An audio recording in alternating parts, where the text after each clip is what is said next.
Buenos días amigos, hablemos hoy día de epilepsia, de manera general, pero hablemos de este tópico que es bastante interesante y de bastante frecuencia en nuestra especialidad. La epilepsia es una enfermedad producida por una alteración en la actividad eléctrica cerebral. Hay diferentes razones por las cuales la actividad cerebral se puede ver afectada, desde presencia de estructuras, ¿no? Por ejemplo, un tumor, una cicatriz, un parásito, es decir, lo que nosotros llamamos epilepsias estructurales, y también por situaciones que aún no podemos nosotros descubrir, que son las llamadas idiopáticas, es decir, muchas veces no vamos a lograr, al menos con la tecnología que tenemos hasta el momento, determinar exactamente cuál es la causa de esas convulsiones. La epilepsia puede manifestarse de diversas formas, dependiendo del área cerebral que esté comprometido. Entonces, el problema está en que muchas veces uno piensa que solamente esas crisis donde usted ve caer al paciente, ponerse duro, de repente empezar a temblar, de repente empezar a botar baba por la boca, voltear los ojos, ¿no? Y quedarse así como desmayado, es la única forma de epilepsia, y no es así. Tenemos las llamadas epilepsias o crisis focales, es decir, las crisis que son parciales, y depende básicamente del área. Por darles un ejemplo, imaginémonos que en la parte occipital, que es la encargada de la visión, se genere como un cortocircuito, es decir, una alteración de la actividad eléctrica cerebral que va a originar una crisis, ¿no? En este caso, una crisis visual. Entonces, ¿qué podría ocurrir? Por ejemplo, el hecho de ver unas luces, ¿no? Unas luces así que brillan por un lado del campo visual, eso podría estar representando de repente una crisis visual, o unas manchas, ¿no? Un oscurecimiento, unas manchas transitorias, obviamente, y que se repitan en el tiempo, ¿no? Por ejemplo, se presentan ahora, me dura un minuto, desaparecen y dentro de un mes vuelven a aparecer, ¿no? Entonces ya son dos episodios similares que de repente se pueden volver a manifestar dentro de 1, 2 o 3 meses. Ahí podríamos estar hablando probablemente de una epilepsia de tipo parcial, y en este caso sensorial o visual.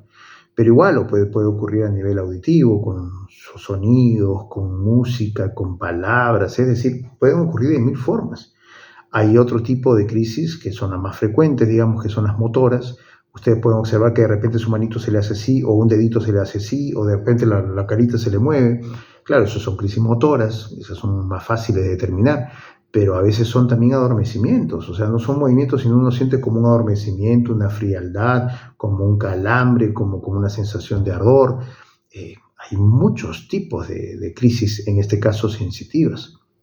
Hay otros tipos de crisis que nosotros los llamamos autonómicos, es decir, pueden originar, por ejemplo, taquicardia, y uno piensa que es un problema del corazón, en realidad, cuando es una descarga eléctrica cerebral de la zona que tiene que ver con el ritmo cardíaco.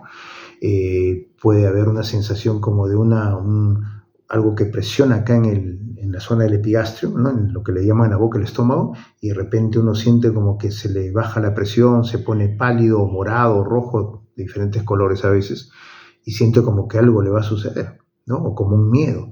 Estamos frente a crisis autonómicas. Entonces, como ustedes ven, pueden haber diferentes tipos de crisis. Ustedes no saben si realmente están presentando o no. La situación está en si esto se repite en el tiempo. Es muy probable que estemos frente a una epilepsia que no está siendo tratada, que no está siendo diagnosticada, y que vamos a empezar recién a tratarla cuando empiece con esa convulsión que ustedes ya conocen, ¿no? Que probablemente es ya el preámbulo del inicio de la enfermedad en sí. Pero la idea es que si ustedes presentan algún tipo de este tipo de manifestaciones, como les acabo de mencionar, consulten con el neurólogo les puede hacer una evaluación, de repente obviamente después del interrogatorio mandarles a hacer un electroencefalograma, que es la forma como normalmente podemos hacer un diagnóstico rápido de estos problemas. Y si es necesario y se sospecha de que hubiese alguna lesión, ya mandamos a hacer imágenes, una tomografía, una resonancia, que es mejor, para poder determinar si es que hay alguna lesión, ¿no? Entonces, esto es interesante porque hay muchos casos en los cuales no se hace un diagnóstico adecuado, y lamentablemente la enfermedad pues, puede manifestarse en cualquier momento, con todos los riesgos que esto implica. Imagínense que yo tuviese una epilepsia que está empezando con síntomas transitorios, focales, ¿no? Todavía no he convulsionado, y yo estoy manejando un carro, un motocar, una moto. Y de repente, mientras manejo, como no le he hecho caso a esas primeras crisis, me viene la convulsión y termino chocando o matando a alguien.